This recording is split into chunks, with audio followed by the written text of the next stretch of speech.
I would bake you a mud pie, warm and brown beneath the sun. Never learned to climb a tree, but I would try, just to show you what I'd done. Oh, what I wouldn't do if I had you, babe. I had you. Oh, what I wouldn't do if I had you, babe.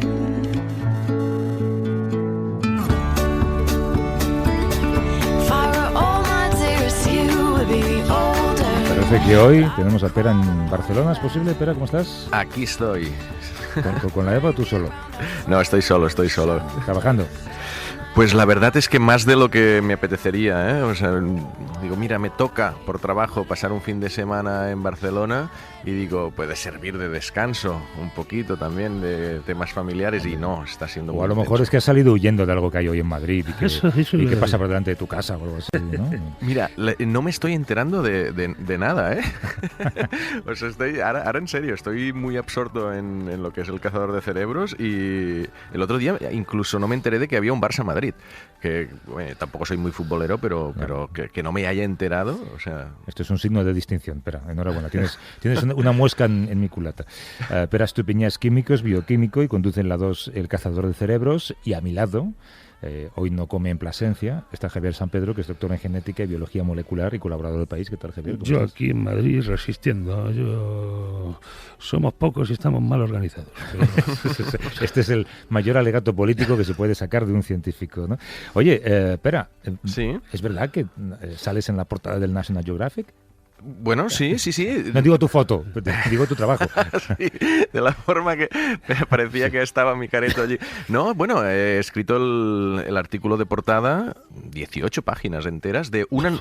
es una nueva careta del National Geographic, una dedicada a la ciencia. Es un especial que de hecho he estado bastante involucrado en gestar esta nueva National Geographic Ciencia, que veremos cómo reacciona y si tiene continuidad, pero sí, es un artículo sobre cómo funciona el cerebro, un poco lo que sí ya se sabe, ¿no? De las áreas, de la evolución. Da para 18 páginas. No, pero espera, o sea, sí que la evolución del cerebro, las primeras protoneuronas, después cómo se forman las redes, los ganglios linfáticos, uno para el olfato, otro para la visión, luego cómo se va empaquetando en el cerebro y con el cráneo. Y es de esto, o sea, lo explico de una manera muy divulgativa, pero luego también qué cosas no se saben todavía, ¿no? Las incógnitas, el papel un poco de la glía, todas estas, que esto es muy, muy apasionante. Hay como unas ondas cerebrales que, bueno, se parecía que era como un subproducto de la actividad eléctrica del cerebro, pero ahora ven que empiezan a quizás codificar cierta información, ¿no? Y hay un tema muy novedoso que también se llaman los engrams, que son como unos diagramas neuronales que parecen que es un poco la manera como se codifican los recuerdos, ¿no? Porque se pensaba, sí, los recuerdos pues son sinapsis. Bueno, es un poco más complicado, es como unos diagramas que los configuran, ¿no? Entonces es un poco lo que explicar divulgativamente lo que ya se sabe, pero ir un poquito más allá a dónde están las fronteras ahora mismo de la neurología.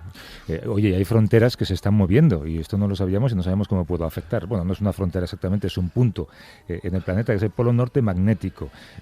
Ha habido que actualizar el modelo magnético mundial con carácter de urgencia porque se está desplazando hacia Siberia más rápido de lo previsto. Más rápido de lo previsto, se preveían unos 5 o 10 kilómetros anuales y está procediendo a 55, moviéndose hacia Siberia. El polo magnético, hay varios polos norte, ¿no? Aunque nos solemos referir al polo norte así en genérico. Hay un polo norte geográfico que no es donde apunta la brújula exactamente, ni tampoco es exactamente donde está la estrella polar, que ha sido durante milenios la guía para los navegantes. Está desplazado respecto a él. De hecho, en tiempos prehistóricos sabemos que el polo se ha invertido en varias ocasiones, de manera que el polo norte actual estaba en el hemisferio, cerca del polo sur. Esto lo saben los geólogos porque deja marcas en los estratos donde hay minerales de hierro, magnetita, y está polarizada en un sentido o en otro. Así que realmente nadie sabe por qué se está moviendo rápido, pero sí hay una buena razón para actualizar esto antes de lo que estaba previsto. Pero si de repente el polo norte cae en Medina del Campo, por poner un ejemplo, ¿esto cómo nos afecta? Pues pues pones la brújula para ir al norte y te vas a Medina del Campo, lo cual no me parece mal, Tampoco es mala idea. Claro, hay que actualizar las brújulas. Los GPS se corrigen, porque el GPS va por satélite, como todos sabemos, pero hay unas correcciones, por ejemplo, en las ciudades están corregidos con boyas electrónicas, y también hay una corrección por el polo norte magnético. Entonces, todo esto pues a la navegación y a los GPS les afecta. Es interesante, muchas personas lo saben, pero algunas siempre es el por qué tiene un magnetismo la Tierra, ¿no? El origen de Explica eso. Claro, bueno, en realidad es muy simple. El núcleo externo de la Tierra es de hierro fundido, y cuando interno, ¿no? Lo que está...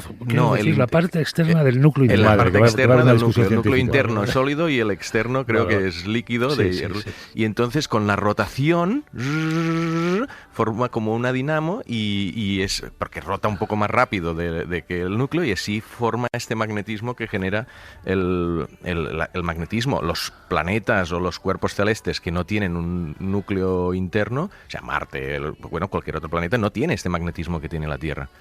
Oye, tenemos un teléfono y tenemos deberes, si recordáis. La semana pasada un oyente nos preguntó algo, o una oyente, y quedamos en que se lo resolveríamos. El problema es que se nos van a acumular seguramente las llamadas, pero esa pregunta por lo menos seguro que la habéis preparado, ¿no? ¿La habéis preparado alguno? Sí, vale. Perfecto, el teléfono es 638-855-349, 638-855-349, es un número de WhatsApp, así que si alguien quiere dejar una nota de voz o enviar un mensaje escrito, pues también lo leeremos. Es un poco complicado hoy porque además acabamos a las 11 en punto, y de 11 a 1 hacemos un programa especial de seguimiento de esta manifestación, en la que me temo que se va a hablar poco de ciencia, y si se habla de ciencia va a ser para mal, va a ser para negarla.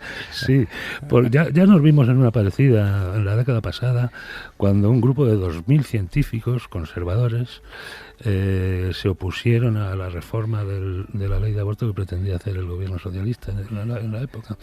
Y realmente la comunidad científica tuvo que salir a contrarrestar aquel mensaje pseudocientífico que mezclaba las creencias religiosas con la cuestión del aborto, ¿no? Solo la religión cristiana sostiene que un óvulo fecundado es una persona con todos sus derechos, como si tuviera un alma, y por lo tanto es una vida intocable, y rascarse una mano es un genocidio, porque está el genoma humano entero en cada una de las células que están matando al rascarte, claro. Vamos a dejar esta cuestión porque de política vamos a hablar mucho a partir de las 11. Ahora vamos a hablar de algo que es igual de perverso, que es el dolor.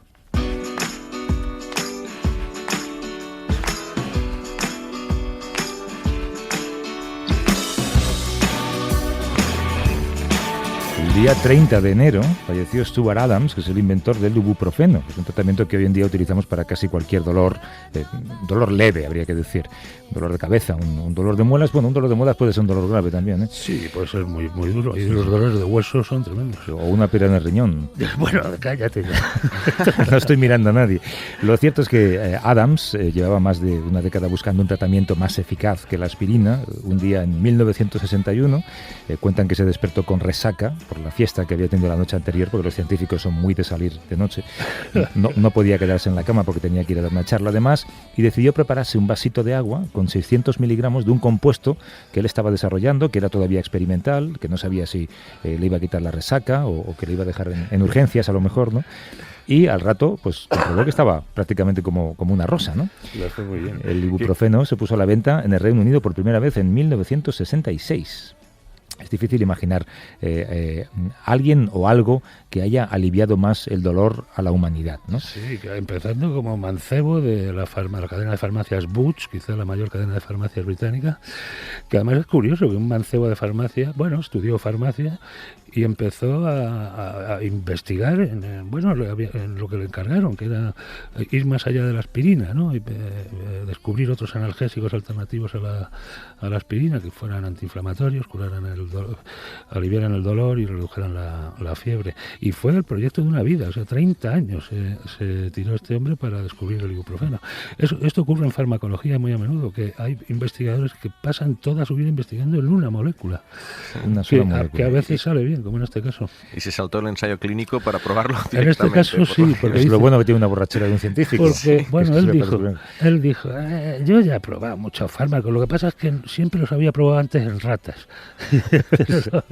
Sabía saltar ese paso. En Radio Valencia nos escucha Maribel Martín Fontelles. ¿Estás por ahí, Maribel? Buenos días. Sí, hola, buenos días. Catedrática en farmacología, miembro del Comité Científico de la Sociedad Española del Dolor. ¿Cuánto le debemos al ibuprofeno? Pues la verdad es que mucho. En nuestra vida diaria y en la vida de muchas personas es la ayuda principal para calmar pequeños dolores. El dolor, pequeño para algunos, puede ser grande para otros, porque es una cuestión puramente subjetiva, ¿no? El dolor siempre tiene un componente subjetivo, que no quiere decir que no sea real.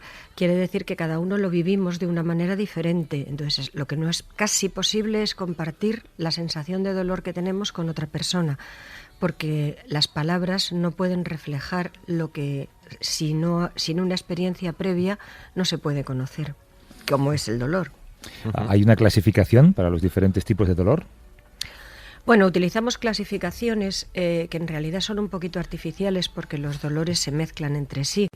Los clasificamos fundamentalmente en nociceptivo, que es el dolor que proviene de una causa externa, de algo que nos está lesionando, nos va a lesionar o nos ha lesionado un tejido, pillarse el dedo con una puerta, quemarse, cualquier cosa de estas, o tener una enfermedad que está dañando nuestros tejidos. Ese sería el nociceptivo. Sobre ese dolor muchas veces se asienta inflamación como respuesta de los tejidos, y entonces decimos que el dolor tiene componentes inflamatorios, y cuando los dolores se prolongan o cuando hay un daño en el sistema nervioso central o periférico, entonces hablamos de dolor neuropático. El dolor neuropático es el más complejo de los tres, el más difícil de tratar, y muy a menudo la consecuencia de dolores como los dos anteriores, pero maltratados. Yo lo digo porque recuerdo, después de una operación de apendicitis, cuando me desperté, una enfermera me preguntó, del 1 al 10, ¿cuánto le duele? Claro, me estaba ofreciendo morfina, con lo cual lo fácil es decir 9. Es imposible que puntuemos un dolor, porque cuando creemos que un dolor de muelas, como decía antes Javier, puede ser tremendo, hay dolores mayores. Bueno, sí, por supuesto, hay dolores mayores que el dolor de muelas, pero el dolor para cada uno, pues como se dice a veces, mi propio dolor es insufrible y el de los demás exagerado. Entonces, hay que tener en cuenta que esa escala del 1 al 10 o cualquier otro tipo de escala que utilizamos, entre el dolor mínimo, ningún dolor, y el dolor más grave imaginable, puntuar, nos sirve para ver la evolución. Lo que es difícil es comparar la escala de una persona con la de otra. Claro. Cada persona tiende a un número. Hay personas que son muy exageradas en cuanto a sus referencias al dolor y dan puntuaciones muy altas, pero lo que sí es cierto es que cuando se les trata sobre su puntuación inicial, son capaces de bajar o subir puntos. Y eso nos sirve de indicación. Oye, y una cuestión relacionada con esta, ¿habrá o se puede imaginar alguna forma objetiva de medir el dolor, no sé, a través de medidas neurológicas o de imágenes cerebrales o algo por el estilo? Bueno, sí, las imágenes cerebrales muestran que algunas zonas se encienden cuando hay dolor, empiezan a actuar más. Luego, incluso, por ejemplo, en una persona anestesiada, cuando se acelera el pulso y aparecen algunas modificaciones vegetativas, entendemos que hay que aumentar la anestesia, aunque el paciente esté perfectamente dormido. Sí. Y por lo tanto no pueda manifestar dolor, se puede calcular que está empezando a sentir dolor. Pero básicamente, como he dicho antes, el dolor es una experiencia muy subjetiva y muy difícil de valorar, porque los parámetros son personales e intransferibles. Y particularmente, por ejemplo, una persona en coma o en estado vegetativo, podríamos saber si le está doliendo algo. Podríamos ver si en su electroencefalograma, por ejemplo, hay alguna respuesta frente a un estímulo nocivo, si hay alguna modificación. Y si hay modificación, aunque no puedan manifestarlo de otra forma, entendemos que está sintiendo dolor. Y pero es difícil.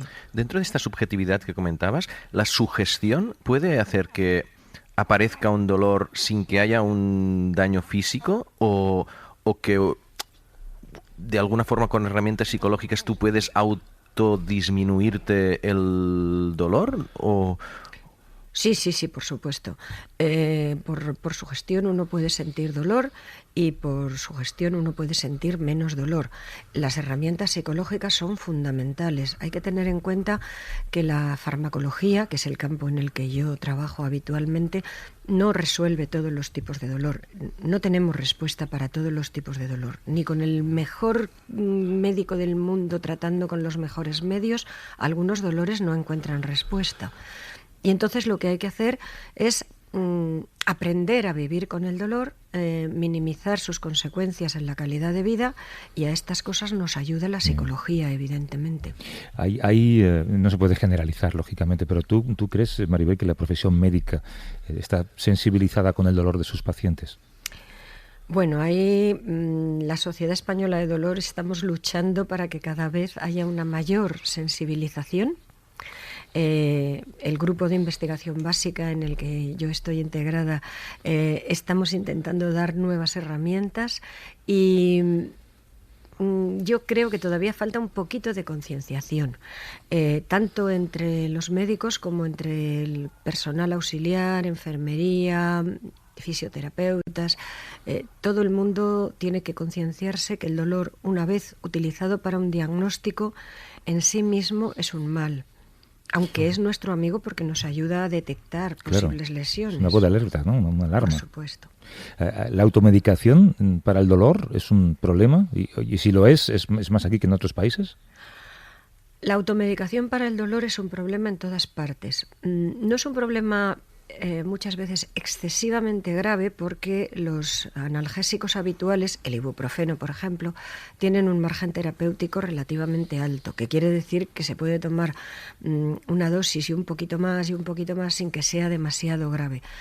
Pero las combinaciones de fármacos, por ejemplo, son muy peligrosas y entonces puede hacer algo tan inocuo aparentemente, y lo pongo entre comillas, como es el ibuprofeno, pues puede dar lugar a una hemorragia gástrica, y el número de ingresos en hospitales por problemas gástricos por consumir analgésicos de los que están en todos los botiquines es bastante alto.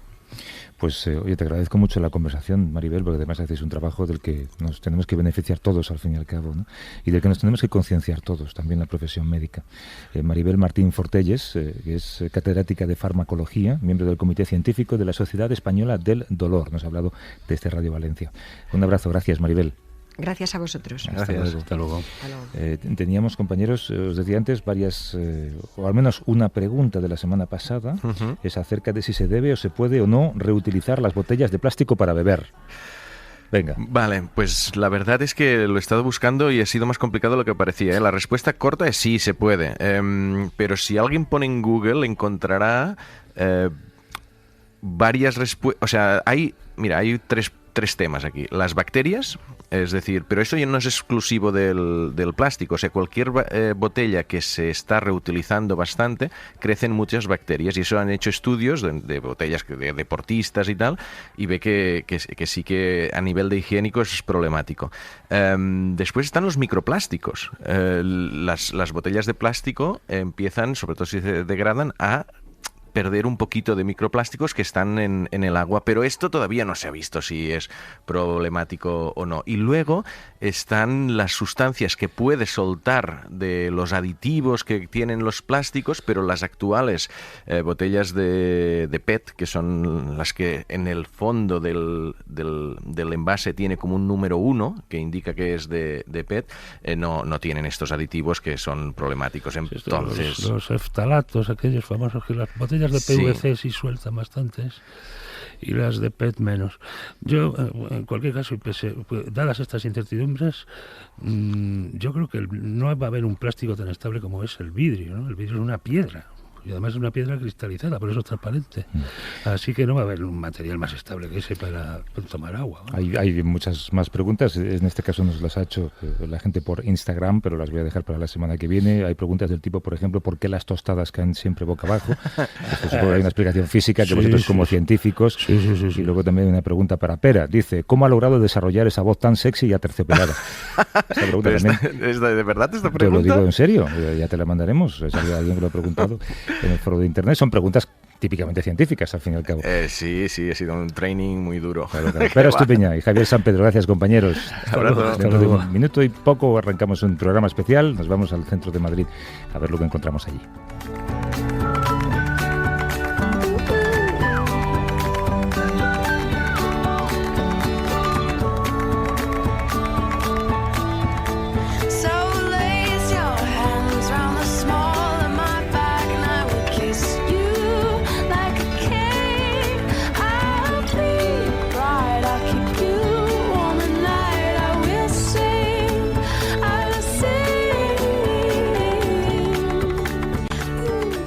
A vivir que son 2 días. Javier del Pino.